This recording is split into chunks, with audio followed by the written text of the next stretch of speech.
Hello friends, ಎಲ್ಲರಿಗೂ ನಮಸ್ಕಾರ.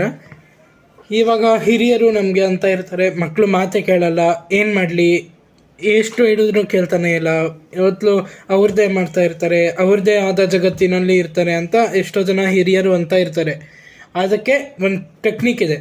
ಅದೇನೆಂದರೆ ಸಿಂಪಲ್ ಗೈಸ್, ಸಿಂಪಲ್ ಏನಂದರೆ, ಇವಾಗ ಉದಾಹರಣೆ ವಾಟರ್ ಬಾಟಿಲ್. ಇವಾಗ ನಮ್ಮ ಮಕ್ಕಳದು ಮೈಂಡು ಎಲ್ಲ ಈ ವಾಟರ್ ಬಾಟಿಲ್ ಥರನೇ ಇರುತ್ತೆ. ಎಕ್ಸಾಂಪಲ್ ಹೆಂಗೆ ಅಂದರೆ, ಇವಾಗ ನಾವು ಈ ವಾಟರ್ ಬಾಟಲ್ನ ಫಿಲ್ ಮಾಡಬೇಕಂದ್ರೆ, ನೀರು ಫಿಲ್ ಮಾಡಬೇಕಂದ್ರೆ ಇವಾಗ ಕ್ಯಾಪು ತೆಗಿಲೇಬೇಕು. ಇದು ಒಂದೇ ವೇ ಇರೋದಲ್ಲ. ಅದೇ ಥರ ನಮ್ಮ ಮಕ್ಕಳ ನಾವು ಮೈಂಡ್ ಎಲ್ಲರದು ಹೇಗಿರುತ್ತಂದರೆ, ಈ ಬಾಟಿಲ್ ಥರನೇ. ನಾವು ಮಕ್ಕಳು ಫೋನ್ ಯೂಸ್ ಮಾಡೋವಾಗ ಏನಾದರೂ ಸಜೆಷನ್ಸ್ ಕೊಟ್ಟರೆ ಅದು ಅವರ ತಲೆಗೆ ಹೋಗೋದೇ ಇಲ್ಲ. ಹೋಗಬೇಕು ಅಂದರೆ ಅವರು ಊಟ ಮಾಡೋ ಟೈಮಲ್ಲಿ, ಮಲಗೋ ಟೈಮಲ್ಲಿ, ಈ ಥರ ಟೈಮಲ್ಲಿ ನಾವು ಏನಾದರೂ ಸಜೆಷನ್ಸ್ ಕೊಟ್ಟರೆ ಅವರ ಮೈಂಡ್ಗೆ ಕನ್ಫರ್ಮಾಗಿ ಹೋಗುತ್ತೆ. So thank you.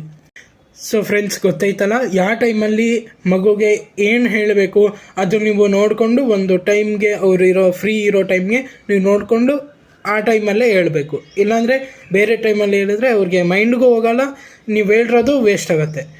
ಅವ್ರು ಫ್ರೀ ಇರೋ ಟೈಮಲ್ಲಿ ನೀವು ಹೇಳಿದ್ರೆ ಅವ್ರ ಮೈಂಡ್ಗೆ ಹೋಗುತ್ತೆ. ಸೊ ಎಲ್ಲರೂ ಈ ಟ್ರಿಕ್ಕನ್ನು ಯೂಸ್ ಮಾಡಿ. ಥ್ಯಾಂಕ್ ಯು, ಧನ್ಯವಾದಗಳು.